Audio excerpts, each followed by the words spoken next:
Gosh, I felt a bit like Jeb Bush there. Could you please clap? Thank you. I felt like Trump. Boycott Apple! I just thought of that. Oh, gosh, this is going to be a hard evening. It's going to be a toughie.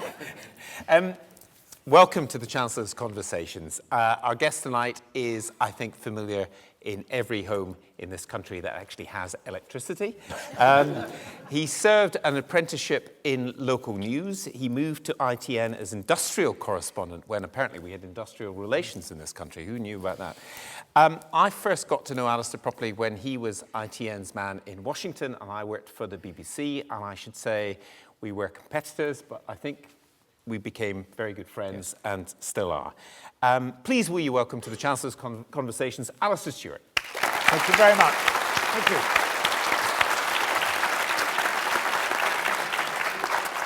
Now, I should say that we get questions by Twitter and email, and they're much better than my questions, but I'll start with some of mine just to warm you up.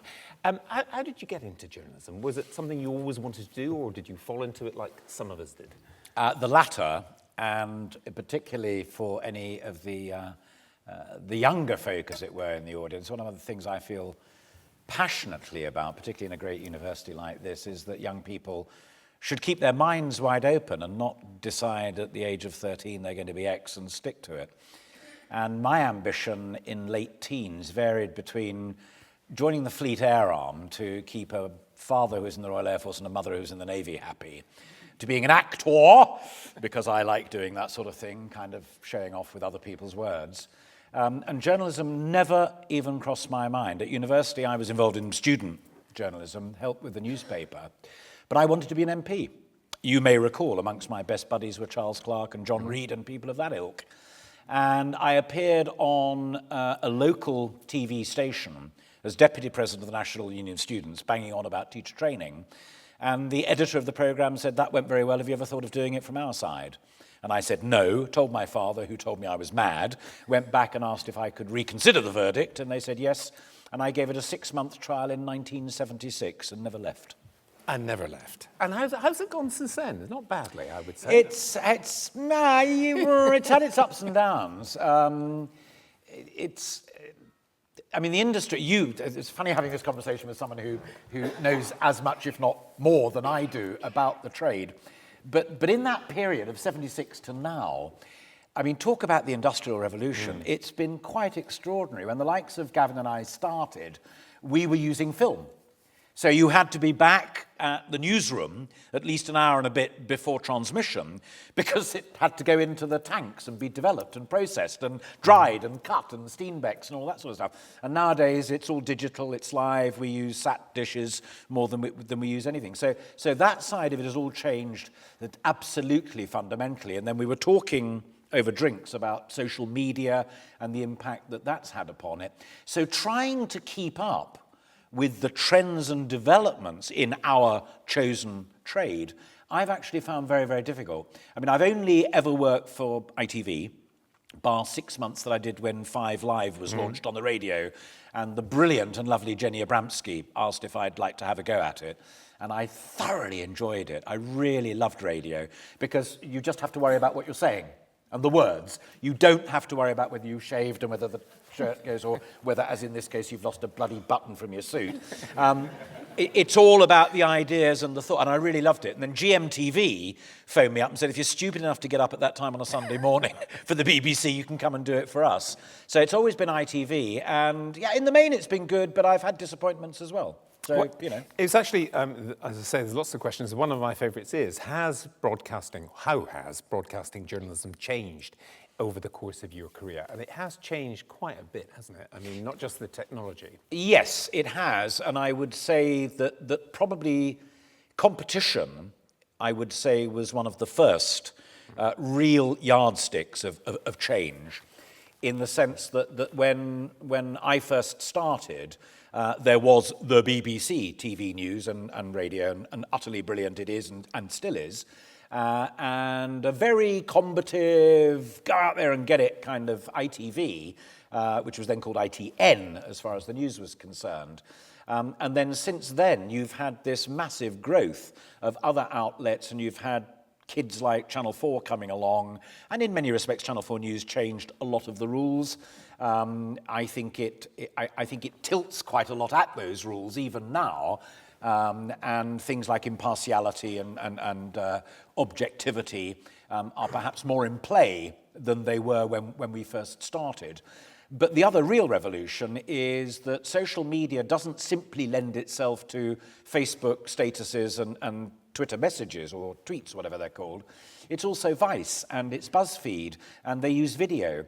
And if you post something and it says Gavin Esler BBC, that brand tells me something about reliability, trustworthy, intelligence, and so on and so forth. If Higgins posts something, it may be beautifully shot, this guy over here does it, and it's magnificent, and thank you, smile, that's my better side, and what have you. I don't know who he is. Well, I do, because I was introduced to his brother upstairs. But I might not know who he is. So do I take what he has to say and show me more seriously, less seriously, or with the same degree of seriousness as I take you? Answer is I take you much more seriously, because it's about brand. But that's the world, I think, that we are fighting with. And final point, I did a talk at Northampton University quite recently, and I think there were about 100, and they were all undergraduate age people. And I said, how many of you watched an appointment to view news bulletin in the last 24 hours, either lunchtime, 6:30 or 10? And I think 2 hands went up. And I said, and how many of you looked something up that was newsy, or what's happening in the Ukraine, or how's Arsenal doing against Hull? Doesn't matter, it's all news. And all of the other 98 hands went up. So that's market-led, and we've got to catch up with that. No, I think that's absolutely a fair point. But I talked to a group of students at the University of Ireland, a university in Ireland, and they were all talking about citizen journalism. Yep. And I have to say, I don't know, I'd be interested to know what you think about this.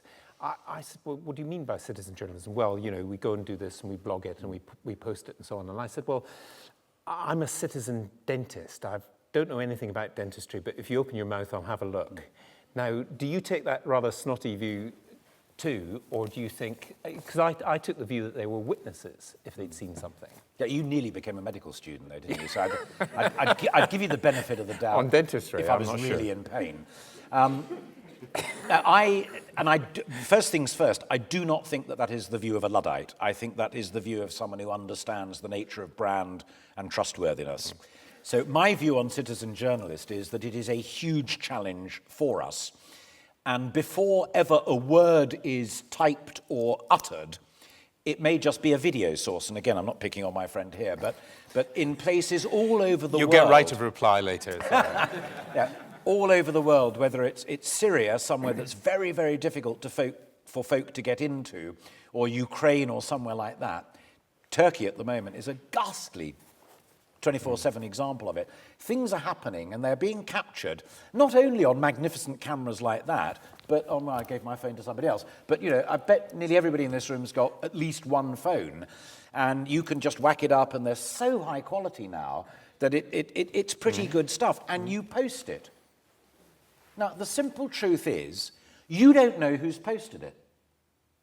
And if you take Turkey as an example, you don't know whether one of Mr. Putin's agents has filmed it and posted it for Mr. Putin's purposes. You don't know whether the Prime Minister has filmed it and posted it, or the President of Turkey, or one of the Kurdish groups and what have you. But out it goes, into the pond and what have you. And it will arrive in your newsroom and mine as well. And we have to decide whether we use it and how we describe its provenance. And we will say things like, you know, purporting to be X, Y, and Z, or reportedly claimed to be X, Y, and Z. But you're going to see it.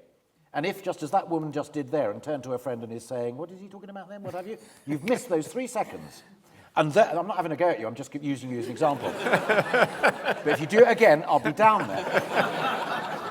In those 3 seconds, you may have missed that crucial caveat, and you will assume that it is as valid an observation as something that John Simpson posts, or Ole Grahn, or John Irvine. And that's really precarious. You talked about impartiality. Do you think people care about impartiality in the way they did before? For example, and does it matter? For example, if I read The Guardian or the Mail or whatever. I know broadly what I'm going to get. There are many more newspaper columnists now than people actually going out doing reporting. One of the things I find interesting about the American election, this American election, is there are endless commentators who tell you what to think. And there's very few people who are actually telling you what's going on the ground. Absolutely. Now, do you think, does any of that, it's certainly a change, does it matter? I think it does matter, and I would precurse it by saying, if there is slippage, and I suspect there is, amongst the audience as to whether or not it matters, then I think we also have a duty to try and remind them why we believe it does matter and why we do it in the way that we do it. There used to be an old gag that the Times is read by people who think they run the world. The Financial Times is read by people who actually run the world. The Telegraph is read by people who used to run the world. The Morning Star is read by people who think somebody else should run the world that lives in another country other than the country that we live in. And The Sun is read by people who don't frankly care as long as she's got long blonde hair and a lovely bust. And you kind of choose what you want between there. And like Gavin, actually, I don't mind that as of tomorrow morning's newspapers, the Telegraph will tell you that the only sane thing for any thinking person blessed with a functioning brain is to vote out on the 23rd of June. I don't mind that at all. Equally, I don't mind that the Daily Mirror will end that long sentence by saying to vote to stay in, and that the Guardian and the Independent will give you variants of it, but slightly more to in than out, and so on and so forth. That's absolutely fine. But I think it is crucial for all of you and millions of others. I mean, in this country, we're just short of 60 million, and about 15 million people every day watch a mainstream news bulletin, either from the BBC or from ITV. That is a fantastic accomplishment, and I'm very, very proud of it. And what we must make sure is that those two outlets, and our good friends at Sky, are a source of impartial, as far as human frailty will allow it, information upon which you can then all make up your minds. I don't want you to think for one moment that Esler will vote in or out, or Stewart will vote in or out, or any of the other people that you see on your television sets. But I do hope that you think you can go to us just to get the basic facts and then make up your own mind. And yes, the key answer to the key part of your question is, to me, in a pluralist democracy, that's absolutely crucial. And you and I will both remember when we were covering the Velvet Revolution, 89, the fall of the Berlin Wall, in Bucharest, in Budapest, in Prague, in all of those places, when there was upheaval, the first place they went for was the TV and the radio station. That's absolutely right. But also, I've had people congratulate British journalism for doing very well, including on one occasion somebody said to me, I love the BBC because you do Benny Hill so well. And I remember, even though Benny Hill was on ITV, I took the plaudits because it was there.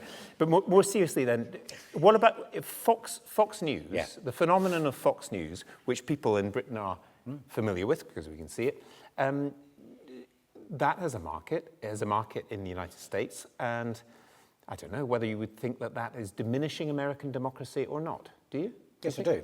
And I think it probably helped George Bush sneak in for a second term. And I suspect the greatest sin is not what Mr. Murdoch may or may not think politically, because ultimately that's a matter for him. And it's for the Federal Communications Commission to have acted, which it chose not to. The only way it ever acted over Mr. Murdoch was to insist that he became an American citizen and not an Australian one. Otherwise, he wasn't allowed to own TV stations. What he then did after that seemed to me to be a hands-off arrangement. The greatest sin for me in that arrangement is that they never told the American public that that's what they were doing. And I think that's the kind of open debate that remains. And I've had this conversation with senior colleagues at ITV as well, and said, if ever we choose to touch the tiller in a direction that takes us slightly away from Ofcom or slightly away from our in-house rules of impartiality and balance, I would object to that profoundly. But you must make sure that our lovely friends who are good enough to watch us know what we're doing. And it's not a condescending thing to say, but I genuinely believe that millions of folk living, particularly in the Midwest of the United States of America, didn't realise that that's kind of what was happening with Fox, that Fox became the television arm of the Republican Party. And nobody said boo to a goose.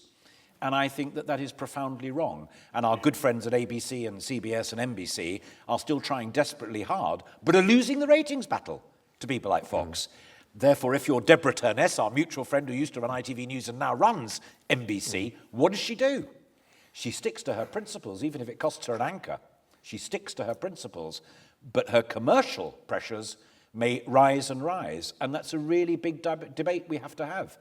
And I think at the moment in the United Kingdom, we have a tough Ofcom, we have an intelligent Department of Culture, Media and Sport, and we have very, very good Director General of the BBC and Editor-in-Chief of ITV News, and long may it endure. We also have a very critical, fairly well-informed public as well. Absolutely. It would be a very big mistake, because part of, I loved living in the United States, very, very fond of the United States. But if you are in certain places in the United States, it's very difficult to get news out of the state, never mind out of the United States. So that's very, very different. Kind of media. No, absolutely right. And again, we both knew because we lived and worked there. And one of the other absolutely fascinating differences, and whatever we may say critically about the political partiality of print in this country, I mean, it is a vibrant sector, albeit facing tough difficulties. Look at what happened at the Independent and the Eye recently. I mean, they've got a tough time of it as well, but you can still, you go down to the railway station on your way to work or whatever, and there are, there are 4 red tops and half a dozen really good broadsheets, and you can pick and choose and what have you. In the States, not true. You've got the Wall Street Journal, which is a national newspaper. You've got USA Today, which is kind of a newspaper. And then you've got the Washington Post and New York Times. But if you live in Montgomery, Alabama, or if you live in Biloxi, you probably don't bother at all with a newspaper, not even on a Sunday, unless you're doing physical exercises with them. But you will watch your local TV station, and in big, big numbers. So TV is even more important in America in that sense, because there isn't that counterbalance of print. I want to throw things open to the audience, but a couple of questions that have come in for you. Is there a particular news story which has had an unexpected yet deep personal impact on you? Berlin in November 1989 had the biggest impact upon me of anything that I've done in nearly 40 years. The unexpected element of it was that memories of my father reduced me to tears. The impact was because I felt then, and I knew instantly, that it was the tipping point of post-war history, that it was through the actions of ordinary people rather than politicians or diplomats, the victory of those who aspired to democracy and wanted to have their own say over dictatorship from the centre, from those who thought better, dictatorship of the proletariat and what have you, a whole number of countries in Eastern Europe who eventually could go their own way and have just spent the last 72 hours telling Mr. Cameron that he can go his own way to a degree, which I think is a cause of huge celebration. I mean, forget the European Union, but just to see, places like Latvia, Lithuania and Estonia having an equal say, democratically elected prime ministers, putting these other guys in their place, I thought was really quite wonderful to observe. And free market economics, which, I'm not making a political point, but I think free market economics historically tend to work slightly better than communism and planned economies. So it was good in every conceivable respect. What reduced me to tears, and that's not a metaphor, it's actually what happened, was remembering conversations I'd had when I was a lefty teenager with my dad, who was a Bomber Command navigator, Royal Air Force, about why we had the nuclear deterrent. And it was to keep the peace, and one day we would win. And I kind of stood there in November 1989 and wept a little tear for him, because he was right.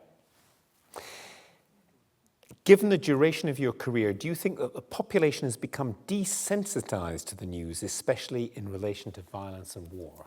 That's an interesting matter of judgment, what you actually put into your reports when you're southern Turkey. If you're in Syria now, what do you actually show of the horrors there?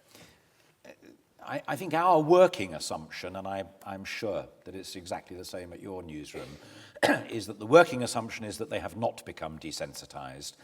And therefore, the most extreme example I would cite would be the execution of ISIS hostages. And in your newsroom library and in mine, there are many yards of tape of people having their throats cut and then their necks chopped and their heads coming off. We've seen it, it's there.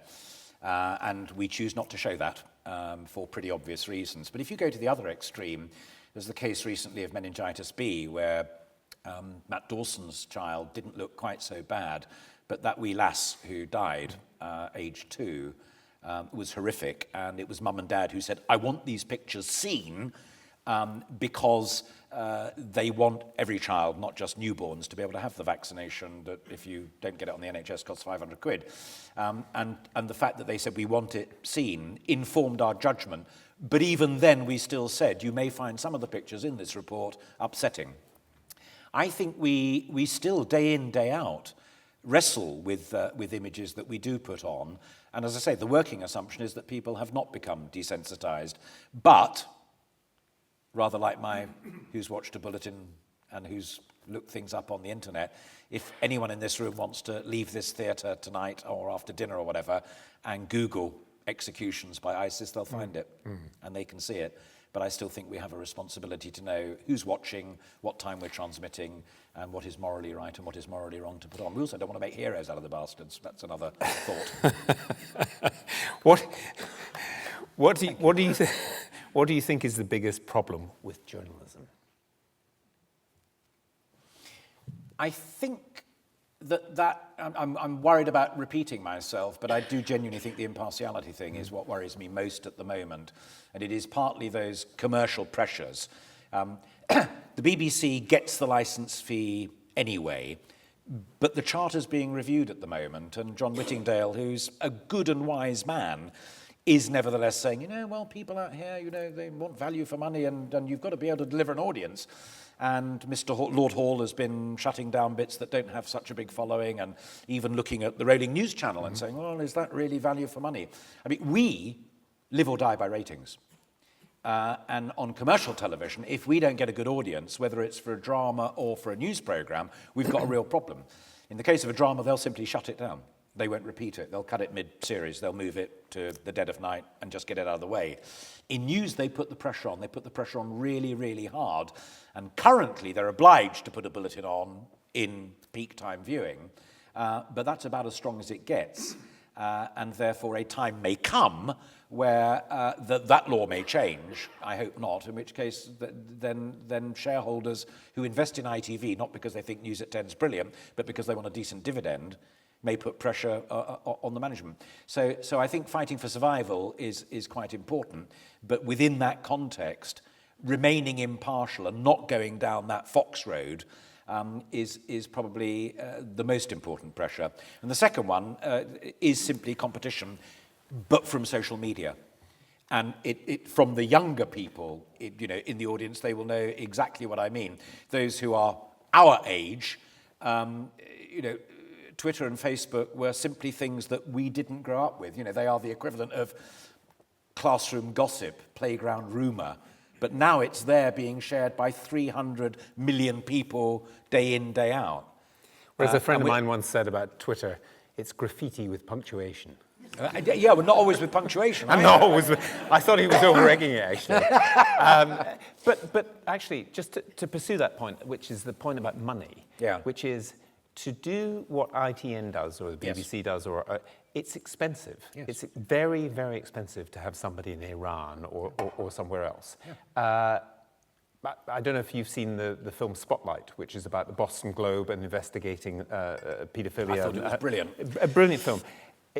The Boston Globe is cutting jobs. So the people who did that, or their successors, are being cut because there isn't any money in it, whereas you can do things much more cheaply online. Now, that, to me, is one possible future, which is a fairly bleak future, which is not really doing anything which takes time or effort, because it will cost your bosses, your shareholders, the license fee payers a lot of money.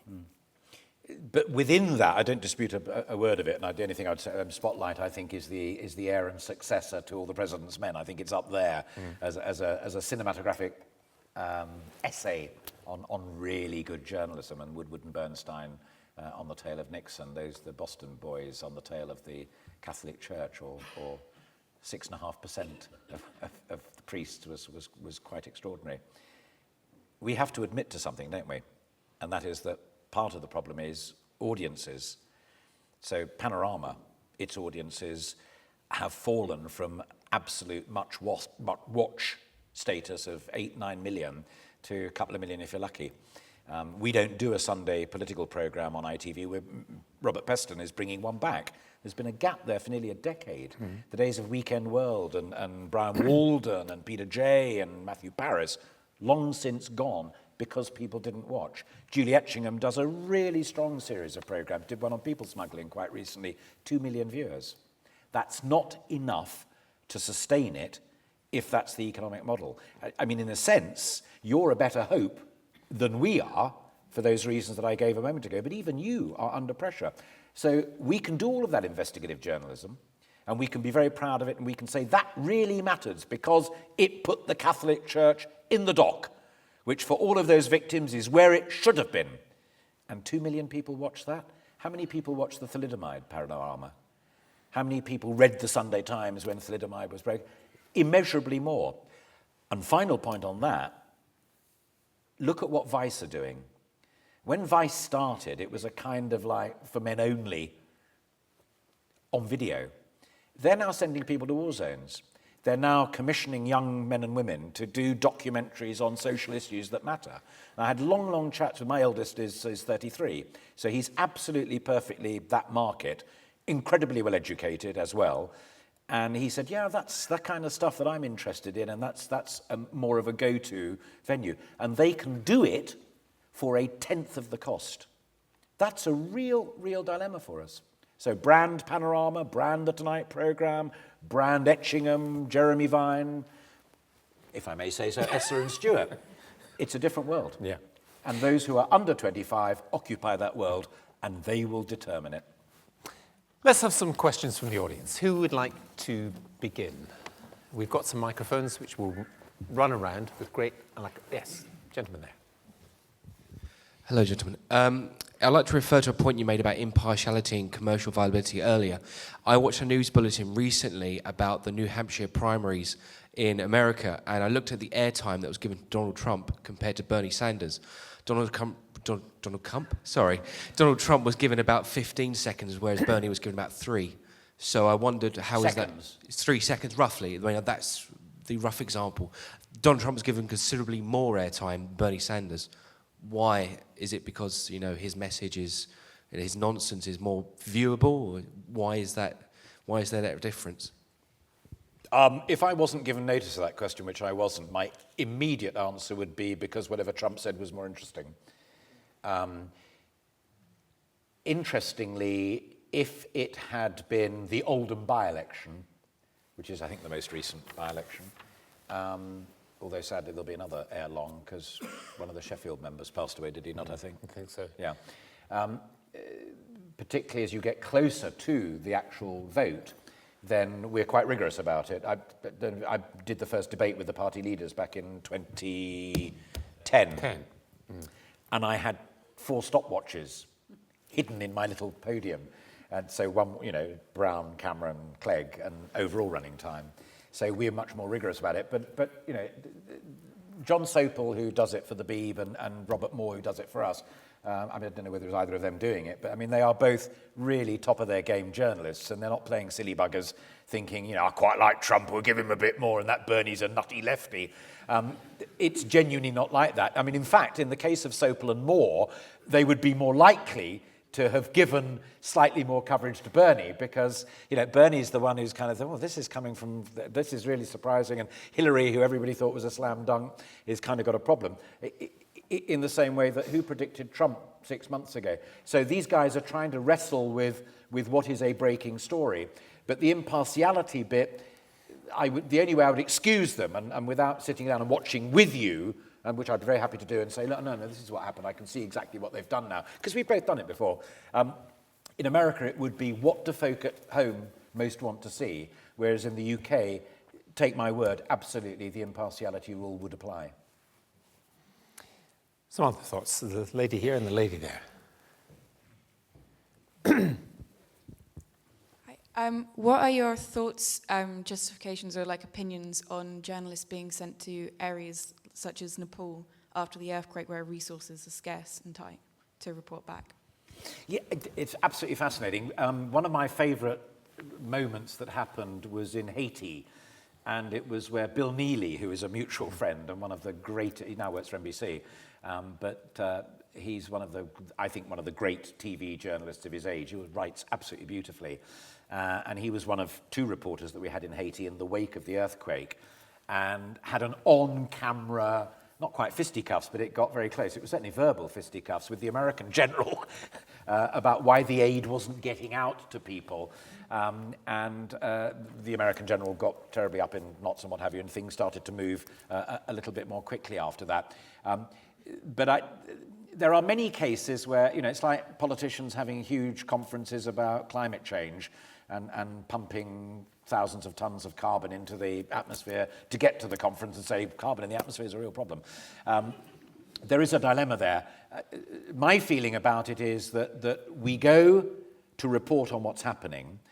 It matters because it's a story. I mean, that's what we do 24/7, is we tell stories, and we choose the stories that we think are a mixture of the most important things, like the American election, and sometimes we pick ones that are of greatest human interest.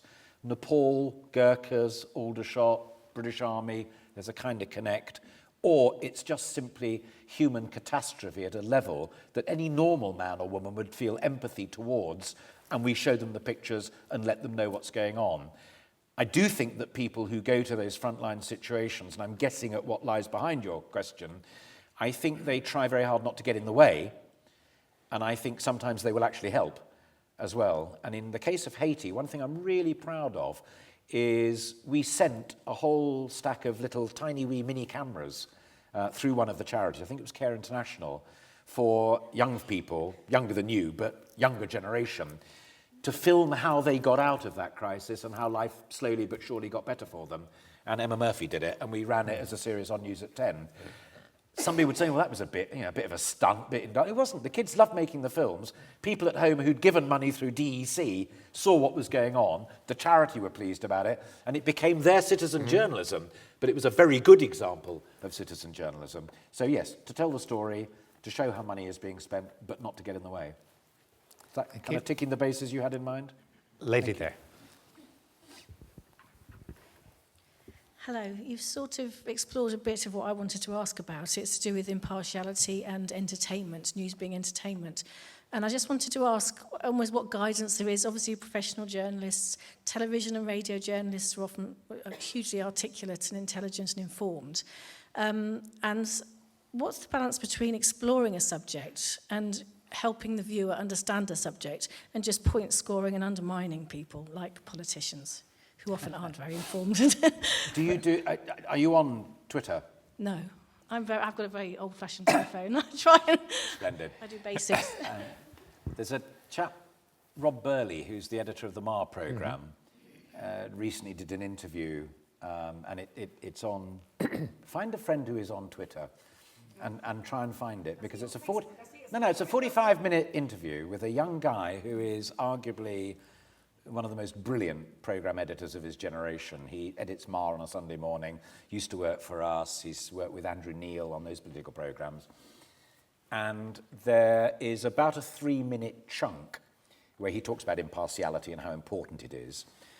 But there's also another chunk about, why is this lying bastard lying to me attitude towards interviewing politicians, as opposed to, and he's very, very good at it, and I admire him for it, is asking intelligent questions, surprise, surprise, listening intelligently to answers, that helps, and then making it an informed conversation.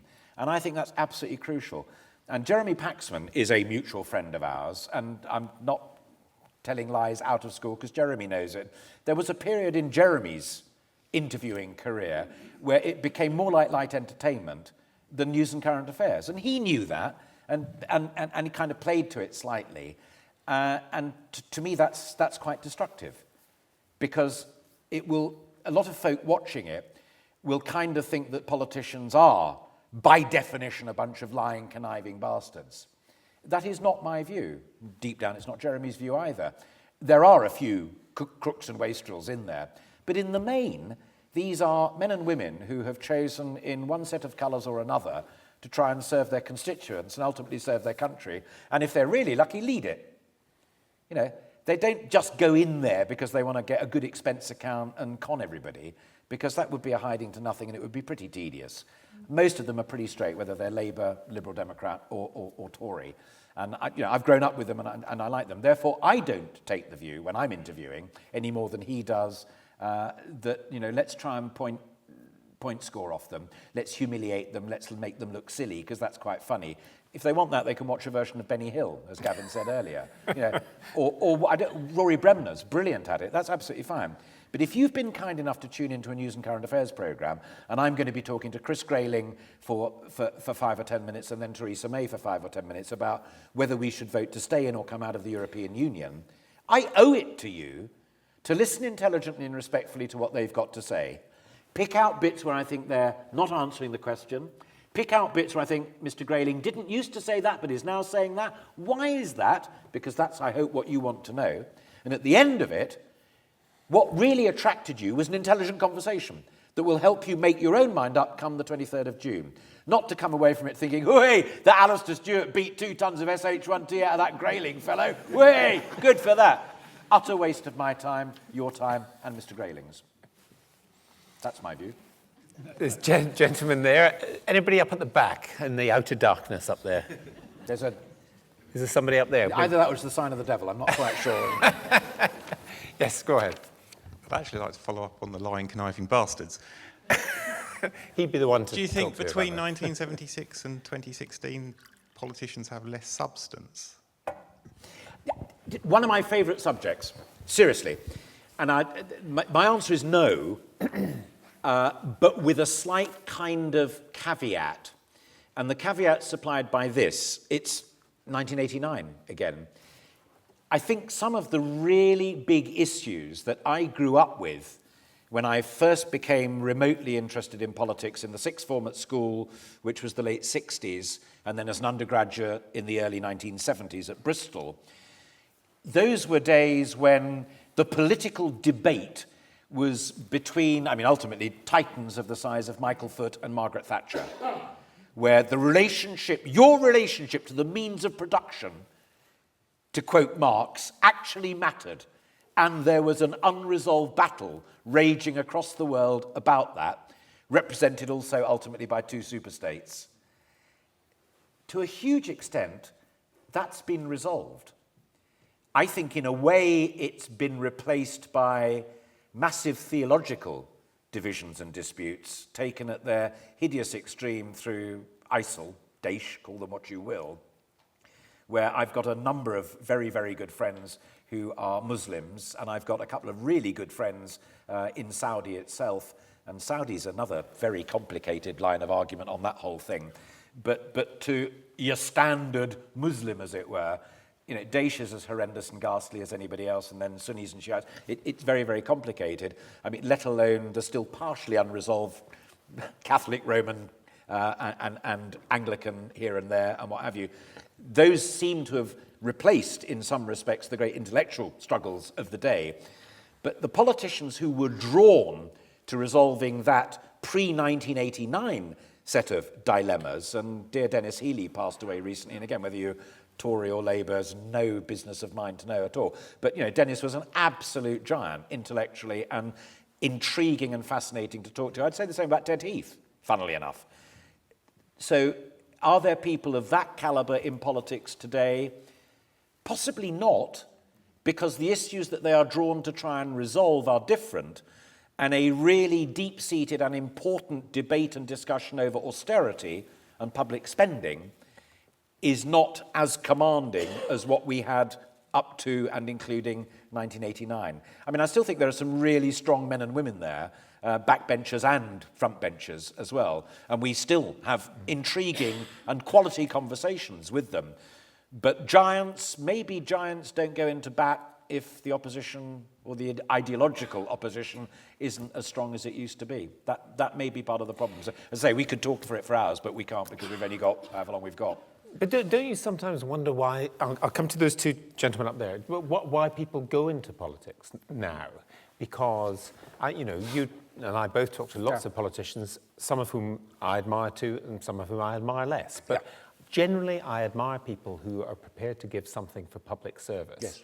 And they point out, there's one I know who was elected in 2015, and he said to me that when he went home, his wife didn't come to the count, and he said to her at 4 o'clock in the morning when he returned from the count, "I've got bad news, I won."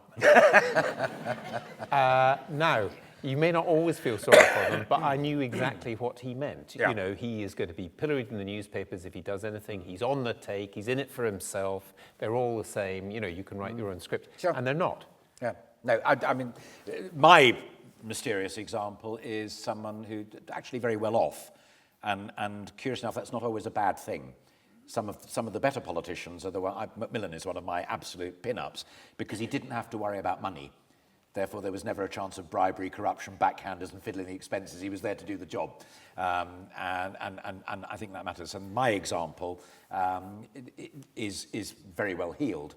And what drove him into politics was it's a Hampshire constituency, which is where I live, as you know, and his great thing was the quality of food that we eat, whether it's farmer's market, supermarket, or what have you, and the relationship between our ability to produce and grow our own food and how that employs people in the process, and the supermarkets, and how our ability to make good food and sustain decent work is being squeezed out of existence by the supermarkets. That's what he wanted to go into politics to try and do something about, and he may be making just a little incy-wincy bit of headway. And then other people from another generation, there are people who have chosen issues that they want to go in and try and sort things out about, and to them, hurrah. But there are an awful lot, and it may be like your chum who went home at 4 o'clock, who sadly get sucked into it because they've just kind of maybe gone through it without thinking. They've just gone, it's like I said right at the very beginning about change your mind if you're an undergraduate. Don't do what you thought you definitely want to do when you were 15. Keep an open mind. But, I mean, there is a lot of lobby fodder there on both sides of it.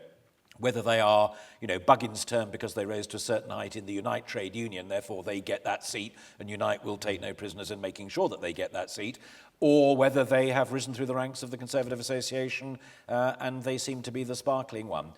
So all I'm really saying is I think there are still good men and women who genuinely want to try and get in there and try and do something about an area that they particularly feel strongly about. And I suspect, actually, the debate twixt now and the 23rd of June, and Europe, may well give us some stuff, as my friend there was talking about, that will show people in their true colours, because it will be about the nation-state, its relationship to a trading bloc, and how we've moved since the 1956-7 Treaty of Rome, free mobility of goods, labour and capital, to now, and whether that's right or wrong. And there are a lot of quite bright MPs. George Eustace is a very good example of that, who used to be Cameron's pressman, and is a very bright, able lad from the West Country.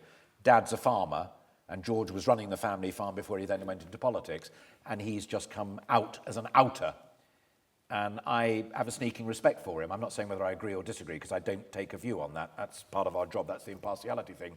But George is the sort of person I'd turn up on a wet, cold night to go and listen to him on it. Somebody up there.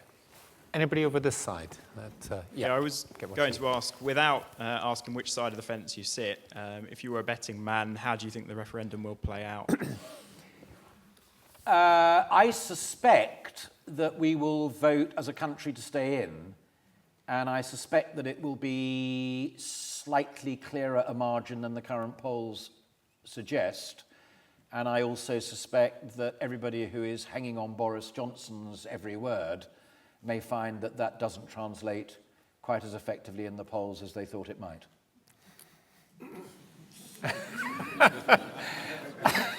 As it were. As it were. Yes. Is that because you looked at the election results for London, where he's the mayor, and it was the only part of the country where the Labour vote actually went up in 2015? No, Boris, I know him. They always say that, don't they? No, but I do. I genuinely know him. Funnily enough, we had kids at the same school for a while, and I mean, off camera and away from politics, I mean, he is one of the cleverest and funniest people you know him. He's a good bloke. He's a bloke you'd really love going to a dinner party with, or having a couple of pints down the pub with, as long as you know a little bit of basic classic Greek, and are at kind of Oxford first level intellectually. Other than that, he's cool as a cucumber. I think Boris is a classic example of the Westminster Village mediaitis problem, and I just don't think that Boris polls well north of Watford. And I suspect that that will prove to be the case. What will happen when Mr. Cameron finally decides to call it a day, that's a really quite interesting argument. Boris clearly in the polls at the moment is doing quite well. But the British public, they just love pollsters. They tell pollsters anything they think pollsters want to hear, and then they change their mind, and then they go in and then they vote. That's why one of the reasons Cameron won in 2015 was because he concentrated on one message only in the last 48 hours, which is when you go into the privacy of that polling booth and draw the curtain behind you and are holding your little stubby pencil and no one else is watching, who do you really want to run the country? And it's a very, very simple political message. And I think if you apply it to Boris, then the hunch of the newspapers may be a little wide of the mark. There was somebody over here. Yes. Hi there. Just going back to what you said earlier about competition and the big heavyweights like BBC and ITV facing competition from the likes of Twitter and Facebook. I just wondered what you thought about the future of local newspapers, because they're often considered the bedrock of national journalism. And many local newspapers, particularly around here, have folded in the last few years. And I think it's a real shame. I just wondered what you thought of it. Yeah. Another bedrock thing that they do so brilliantly is where an awful lot of young people start, both in local print but also in local radio. And they go in as runners or whatever, but in print, much more importantly, that's where indentures tend to be, and print still does journalistic training very, very well. I mean, the BBC has one of the best training systems anywhere. We are trying very hard to catch up with it, and we've recently launched our own thing to get people in, and that really matters to people like Gavin and me, is to attract quality young men and women into the trade. One of the big problems, I tend to do a Q&A thing most years for an organisation called the Society of Editors, which is a brilliant organisation because it does what it says on the tin, but it's newspaper editors, radio editors, TV editors, and when I say newspaper, I mean the Times and the Bolton Gleaner or whatever it might be called. So it's right across the spectrum. And the biggest single pressure on local newspapers, they claim, is the BBC Web.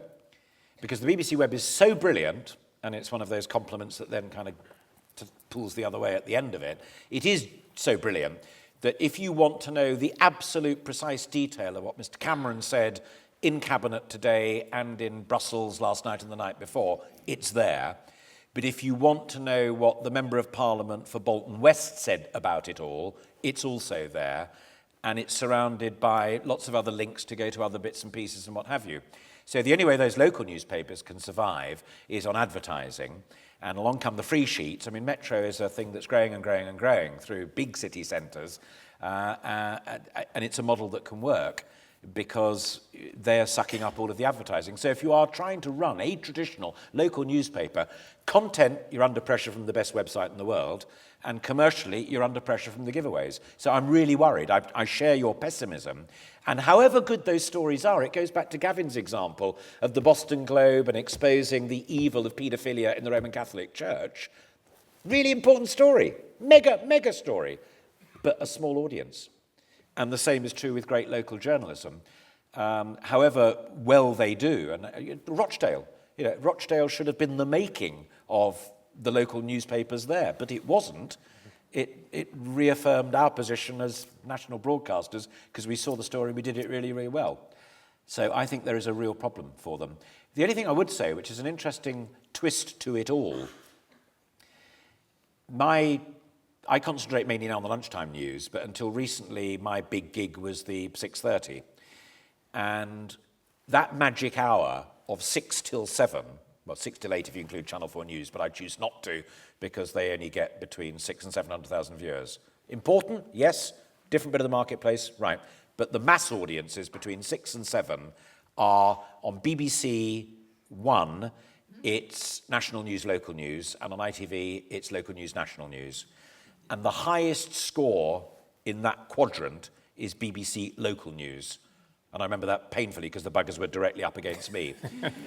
But quite often on ITV, the regional news shows will get a slightly higher audience than the national that follows it. There is a huge appetite in the United Kingdom for quality information about what's happening in your neck of the woods. It's just commercially very, very difficult for local print to capture it. I wish them well because I seriously think it really matters. Thank you. Time for, yes, there's a gentleman there and the gentleman there. Most No, news just- is bad news. Sorry. Most news is bad news. How do you select the good news? The Prince of Wales at Heathrow Airport once said, every day, 20 or 30 of these huge Boeing 747s fly from London to New York perfectly safely. Once in a while, one crashes. You only ever report the one that crashes. And the correspondent said, with all due respect, Your Royal Highness, flying safely from London to New York is what they're supposed to do. Crashing is what they're not supposed to do. That's a true story. I know exactly where you're coming from, and I've worked for nearly 40 years for a company that prides itself on "and finally," in the sense of consciously seeking out either a little story or a clip of film that is a little more light-hearted and brings a smile to the face. The fact of the matter is that the bulk of the stuff that makes up that meat of national and international news will seem to be bad news in the sense that it's something that is unexpected. It's news, it's unusual, and more often than not, that tends to be bad stuff. But without warning of the question, I could go back and research. Doing the lunchtime news, I'm very conscious of this because we pick out and choose and chase health stories because we know that's a midday audience and there's a lot of people at home at that time of day who like that kind of stuff. And more often than not, those are good news stories. It's a new vaccine that's been discovered that can do X, or a new piece of, there was one on genetic characteristics that led to a particular form of heart disease, and if you had a daughter and you had the disease, she could be checked, it could then be repaired, so were she to fall pregnant, then her children, your grandchildren, wouldn't have that same genetic problem because it would have been dealt with. A fantastic breakthrough. I mean, life-transforming and wonderful. So we try and put that stuff in as well. But in the main, I guess it's just a definition of news. It is what is unexpected. It is the unusual. And the more often than not, that's things that will make you think it's bad news, it's sad, it's worrying, it's frightening, it's horrible, as opposed to saying, good morning, bong, the sun came up today. You're not convinced for 1 minute, are you? There was a gentleman. There are a lot of people who would like to have good news. These are the campaigners, aren't they? How do you select the various campaigns you want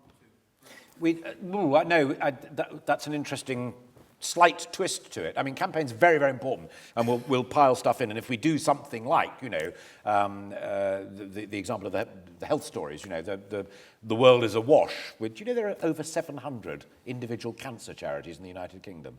I did a conference at The Guardian once called Too Many Voices, 700. That's 700 chief executives, secretaries. But that's time for another conversation, perhaps. We look at what they say in the same way that we look at what political parties say and pressure groups and all sorts of people. The selection partly goes back to my friend up there, So these bright young men and women who are our bosses now, and we are given a say because we've been around a bit and we've got some experience and some judgment, we will look at 30 or 40 bids to be on our running order, and we will get it down to the 18 that we genuinely think matter That's a terribly arrogant thing to do, but that, you know, that's what I do for a living, like his joke about the dentist. You know, that's what I've trained, that's what I've given my life to do and care passionately about. So I hope that you trust me in saying we're going to do this, this, this, and this. And we don't do it, as my friend over there suggests, saying, yeah, and if we stick a bit of that in, that'll help old Grayling over the European campaign, won't it? We'll get bloody May out because we don't want her arguing. It just doesn't happen. It's based upon experience and genuine judgment and balance. Ergo my point about the and finally. And we have an ad break. They don't have to trouble about such tedious things. And we look for something that we can say just before the break. Oh, and in part 2, we'll have XY. And XY will quite often be chosen quite consciously because we don't want you to go away. We know you're going to go and make a cup of tea or have a quick pee, but we want you to come back. So that is marketing, yes. But the overall choice is, as I say, and I'm sure it's the same with you, it's an intelligent, informed conversation between men and women who know what they're talking about. And if we got it catastrophically wrong, then our ratings would not, as they are, decline because of competition. They would collapse. You'd simply stop watching. Couple of quick questions, if we've got time. I should point out that in Florida, when I was in the United States, there was a television channel in Miami which decided to run a lot of good news. And one of its competitors, which was at the lowest ratings in Miami, decided, following the motto, if it bleeds, it leads. You can see where they were coming from. Guess which one was top of the ratings the next year? It wasn't the happy one, I tell you. Yes, sir. It's very interesting, that. What I was going to say was that, in fact, both of you have said how genuine most politicians are in the beliefs that they hold and what they are trying to do for the benefit of either their constituents or the country at large. And yet, one thing, which maybe this is a common thing, I certainly want to hit the off button on the remote, is that when an intelligent question is asked of a politician, they put all their energy into not replying intelligently, but being as evasive as possible. I wonder if you could comment on that. I'm with you, by the way. Go ahead. Yeah, no, I don't dispute that. And I bet Gavin's had this conversation, because I certainly have. Then once the cameras have stopped rolling and you go into the green room or the next time you see them, I will say that really doesn't help you. It really doesn't. Because if what you've got to sell is a crock of SH1T, sell it, explain why you're stuck with it, and what you're going to do about trying to change it. To put gloss on it, you know, there are millions like you who sit there and think, you stupid prat. And occasionally someone will go, yep, it's a bugger, isn't it? And you'll think, that's my kind of guy or gal. And if only they'd realise it. And part of it is media training, which people like Gavin and I, some people like Gavin and I do when we stop doing other things professionally, and I have an aversion to it. Me too, actually. Yeah, you're sitting there, you've just got £1,000 for training the chief executive of British Gas, and the next day he's sitting opposite you because a house has blown up and 5 people are dead. Oh, shit. Not good. So best to avoid it. But also within the parties themselves, they spend an awful lot of time and effort on polishing and preening them. And I genuinely just don't think it works. And I think at the moment, funnily enough, Mr. Corbyn is a wonderful example of someone who is incredibly unpolished and shoots from the hip and says what he's always believed, and he's held firm to those views for 25, 30 years, and we've both known him over that period of time. Whether you like him or not is entirely a separate matter, but that's partly why so many people are going, blimey. Now, it doesn't translate into the opinion polls at the moment, but the bedrock of support that he's got is under 25. And there's a whole lot of young people saying, about bloody time too. And that's methodology more than content. Don't get me wrong. I'm not saying Corbyn is the saviour because he's against Trident or this. I don't take a view on any of those issues. I'm answering your question.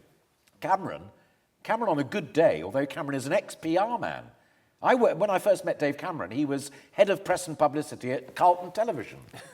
And I liked him then, and I like him now as a man. He's a good bloke, and he's one of the cleverest people I know. His tutor at Oxford said it was the best first that he'd ever seen awarded. Politics, Philosophy and Economics, Brasenose College, Vernon Bogdanor. Absolutely true. When Dave takes his jacket off and gets down onto the stump, like he did in those last 2 days in the general election, I think he's entirely credible. When he's being polished and looked after by other people and told how to manage it, then you start to get the reaction that you get. And that's what I say. I always say it to them. Just, if you've got a crop to sell it and say how you're trying to get something better next time. Just a final thought, because we're running out of time. Obviously, the big story today, yes, for the next few months, is going to be Arsenal's inability to score. That's no. To return to your previous comments, planes taking off and landing, that's what they're supposed to do. Yes. And in the case of Arsenal, not scoring seems to me to be what they're supposed to do. Just a final thought. How much do you look forward to this referendum? I mean, I have to say that I didn't predict that Nigel Farage and George Galloway would be sharing a platform yesterday. So it's going to be full of surprises, isn't it? I think it is. I was thinking earlier, and we were joking on Twitter between each other because I was watching him working very hard as I sat at home trying to figure out who was going to win the 3:45 at Newbury. And said, I'm watching your style and just trying to make mental notes about it. But that was him, and he was conducting interviews with these players. If the interview that Chris Grayling gave to Laura Kuenssberg and the written statement that Michael Gove issued and the written statement that Theresa May issued are anything to go by, I think we're in for a cracker. Because whatever your view, these were really considered honest assertions of intellectual merit from different sides. I think that with Mr. Farage, one of the most interesting things that I think that will happen twixt now and the 23rd is that Mr. Farage will become notably less important to the debate now that the big guns in the big parties are off the leash to say what they think, rather than having to hide behind collective cabinet responsibility. And I think Mr. Farage's huge contribution to British democracy, and I really do mean it, is that the British people were entitled to a referendum. We haven't had a say since the 1970s, and that's what Nigel Farage and Jimmy Goldsmith before him, the referendum party, Zach's dad, that's all they existed to do, was to get that thing going. And it's a little bit like a catalyst. Now that they've got it going, they'll still be there, but they will be of less significance. But I think that there are people, there's Kate Hoey, there's Frank Field on the Labour side as well. These are men and women of real calibre, who if you give them time, and if we interview them properly and tell them, don't talk crap, talk it straight, I think we'll have an absolute cracker of a debate. I really do. And I do also think it really does matter. Indeed. And on that happy note, I'd like to thank our guest, Alastair Stewart, ladies and gentlemen. Thank you. Right. Thank you.